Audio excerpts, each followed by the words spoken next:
G'day invaders and welcome to Sin Spacies, and once again something a little different on the channel, and this is a case of I think I've got something that not many others have. Personality? Nah, my personality's not really that great.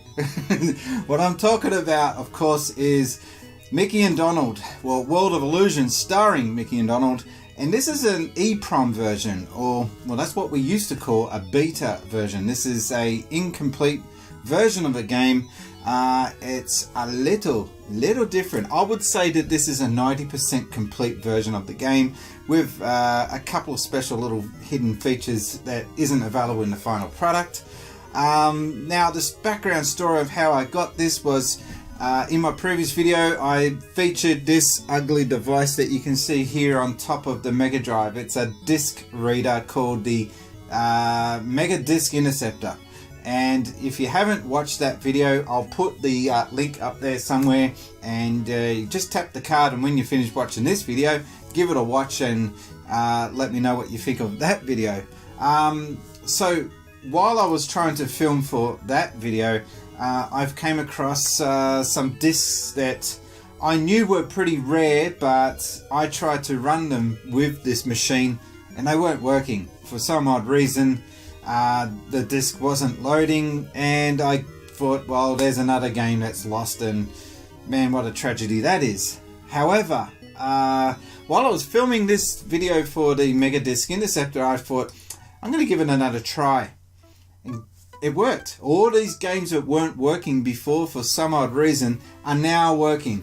So this is I don't know where this actually came from, to be quite honest, and I probably don't want to know. It is a hack.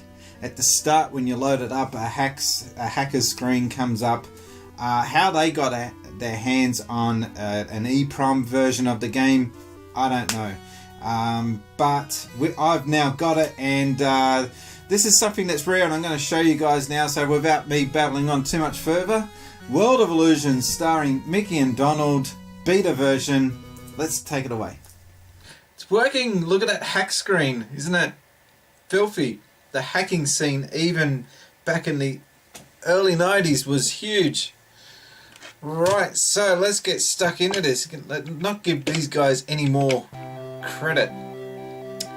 So the music is different. Straight up, I can tell you that much. The gameplay is different too, because, well, you'll see.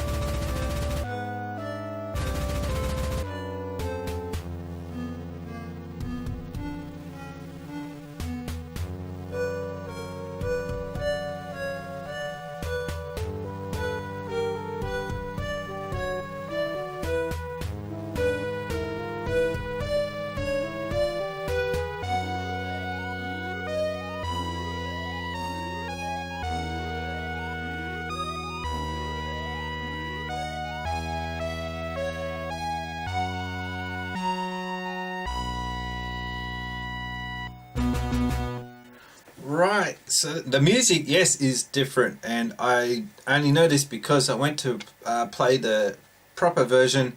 The music just slight change. Also, the music here is cut. Oh no, the music is there, sorry.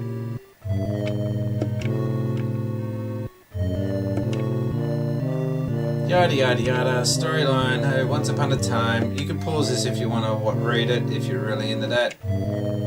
But it was too late. Donald had already stepped inside. Poof! The curtain fluttered and Donald disappeared. Oh no! There are very good magicians in your world, but here in my world of magic, you'll have to learn many more tricks to find your way home. What a blight on society that guy is. Alright, so here's the password. The menu, which is done pretty well. And one player, we pick Mickey. Right. So the first time I saw this was, well, in this version, which is the EPROM. It hadn't, I got to see this before it actually even got officially released way back in 1992, I'm thinking. If I'm wrong, I will put a big fat correction up on the screen somewhere. So far it's all looking pretty standard, right? Nothing, you know, out of the ordinary. I think there's slight differences.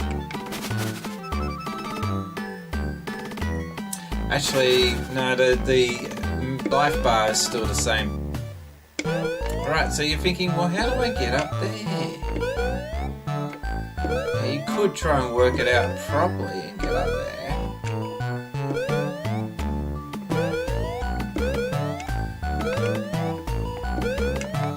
But we can cheat. I'll show you how in a second.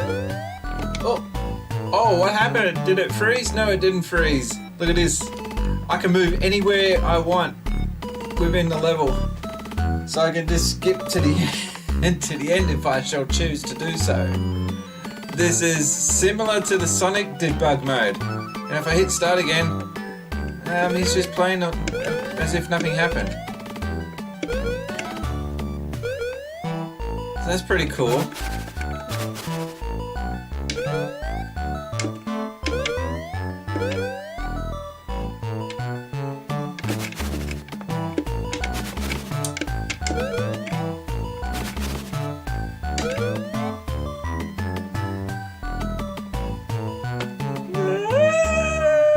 Boom.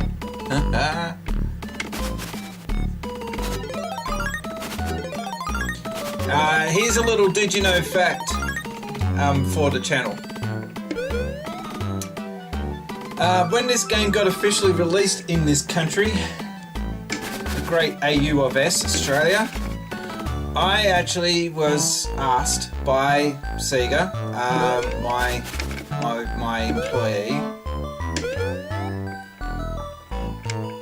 employer, I should say. What am I saying? So yeah, I was asked by Sega to help with the filming of the commercial. Basically, I had to play the game, so I was doing Let's Plays way back in 1992. And one of the Let's Plays I did was for Sonic 2. Excuse me. So when people were watching TV and available now on the Sega Mega Drive, Sonic 2 or World of Illusion, starring Mickey and Donald. The footage that you're watching of the game being played was me. You know the thing that sucks about that? I've got no way of proving it. You just have to take my word for it. And I can explain what was happening. I was given a taxi ride to an advertising agency, and I was very... This is cool. I was very naive and wasn't really a person of the world like I am now. Back then, I was only, 18, 19, and got taken into this room full of all these guys in suits, and I didn't really know how to talk to them, so I was very nervous. And they put out on a spread, it was a company called Zap, I think it was called. Oh no, I'm not gonna die. It registered to death even though I hit the start button. So yeah, the company was called Zap, I believe, and it was a rather interesting experience to film a commercial for a video game company, and it's something that I will never forget. Later, Sega of Australia in 2000 and what year was it? 12? So not that long ago. They did a HD remake, and it was taken down. only just a couple of years back, or a year and a half ago, or something along those lines. Look at that. That was easy. So we're up to the first boss, I think it is. Yeah. And so yeah, there's a HD remix that was released on PlayStation 3, Xbox 360, I think. But it was taken down, and it was on Steam, and I went and bought it on Steam. That was really terribly easy. I bought it on Steam. It describes great magic.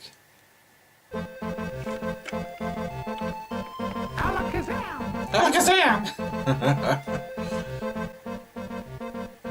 Alright, I'm gonna leave it there at that, but I just thought I'd show to you guys, yeah, the Mega Disc in operation, and it's not just for dodgy downloading of illegal games and pirated games. It has other side benefits as well, such as preserving EPROMs like this, or beta versions like this. I've also got a beta version of Terminator 2 for the Sega Mega Drive or Genesis.